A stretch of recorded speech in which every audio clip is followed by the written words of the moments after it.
Hi, my name is Angela Norris, and this is my presentation on multiple sclerosis for clinical pathophysiology at Northwest Florida State College.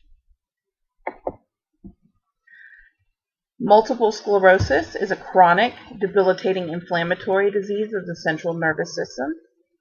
Mainly, this is degeneration of the myelin sheath, scarring and lesions, and loss of axons of the nerves of the central nervous system. This most often affects the brainstem, the optic nerve, or the spinal cord. So who gets MS? MS is believed to be an autoimmune disease that affects individuals who are genetically susceptible. Especially 20 to 40-year-olds account for 70% of the diagnoses. It's rare to be diagnosed prior to 15 years old, although it does happen, or after 60 years old. Women are affected 2 to 3 times more often than men, but men tend to have a more severe progressive course of the disease.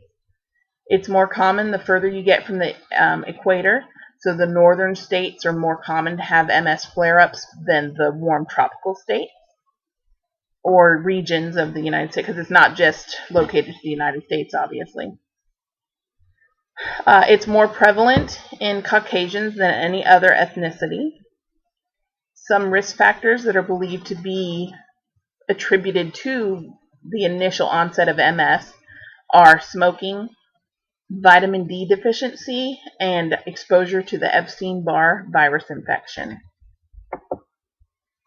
The etiology of MS is still unknown, but it's believed to be an autoimmune disease that occurs in people who are genetically susceptible, who have been exposed to a virus or had another attack on the system. Basically, they've been exposed to a kind of triggering risk factor that kind of triggered the MS to develop. The pathological process of the disease. The patient is exposed to a triggering event which causes an autoimmune response in the body.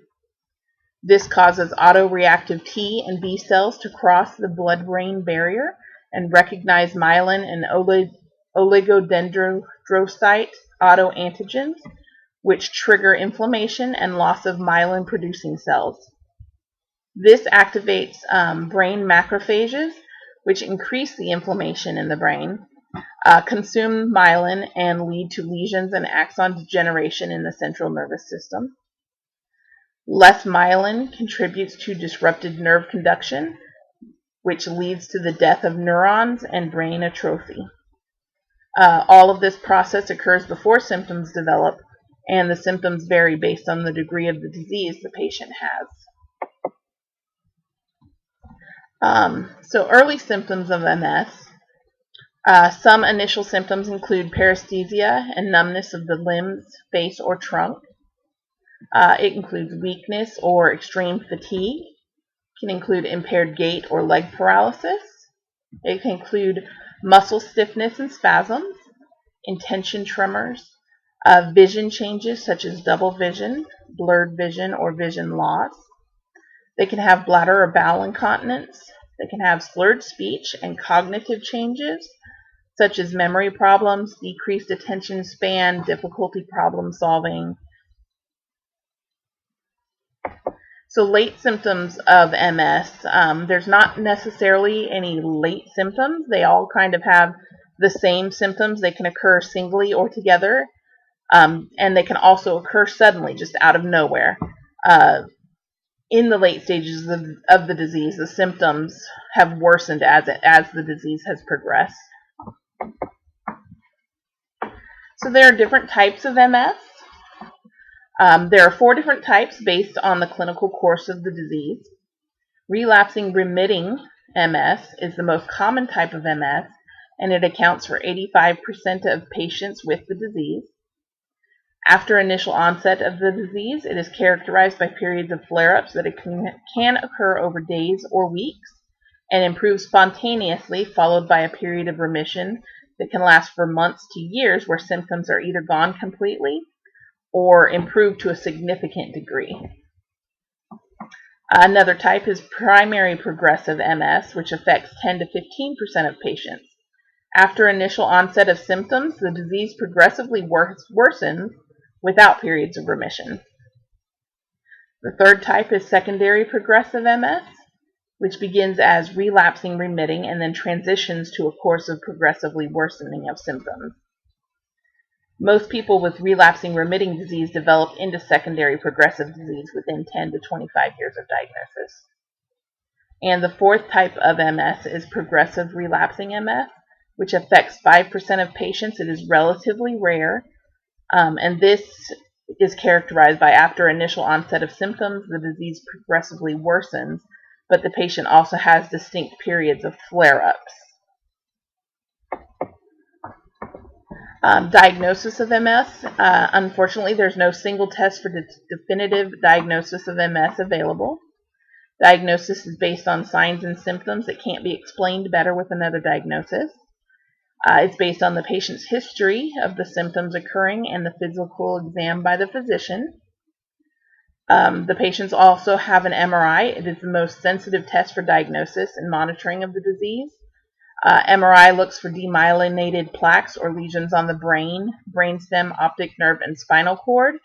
The reason they don't do CT scans is because a lot of times CT scans will miss these lesions, and MRI is just much more sensitive to see them. They also do cerebral spinal fluid studies, which show elevated levels of immunoglobulin G in about 2/3 of patients, and oligoclonal IgG bands on electrophoresis are found in more than 90% of patients. The final test is a visual evoked potentials test, which looks for decreased conduction velocity in visual, auditory, or somatosensory pathways. Treatment for MS includes disease-modifying drugs. These include high-dose corticosteroids that reduce inflammation and can shorten flare-ups. It also includes immunosuppressants and immune system modulators that can suppress the patient's immune system to prevent immune system attacks. If the patient is sensitive to immunosuppressants, they can also have platelet transfusions, which takes out the antibody or the things in the blood that is causing it to attack itself. So that's an option for people that can't take immunosuppressants. Continuous monitoring is vital due to these drugs increasing the patient's chances of infection. And it's also vital to just monitor the course of the disease in the patient.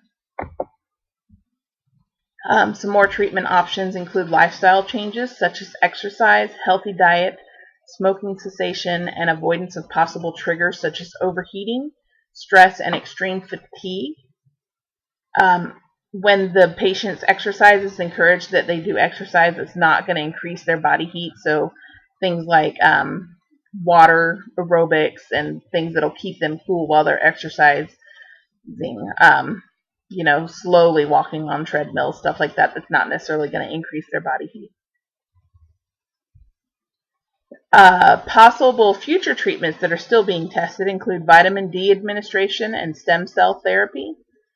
Unfortunately, there's no treatment that will cure MS, so the goals of treatment are to slow the progression of the disease, control the patient's symptoms, and improve the patient's quality of life. So what's the prognosis of MS?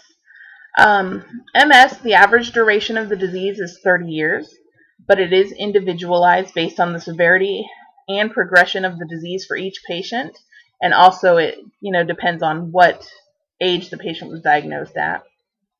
However, the development of the disease-modifying drugs has significantly improved patients' quality of life, but most patients do eventually need mobility-assisting devices at some point in their course of the disease. The life expectancy of people with MS is reduced by 7 to 10 years, so it's not a huge reduction in their life expectancy, but their quality of life is affected. So really, treatment and prognosis is extremely dependent on improving the patient's quality of life with anything that can be done as far as that goes. So, thank you for watching my presentation.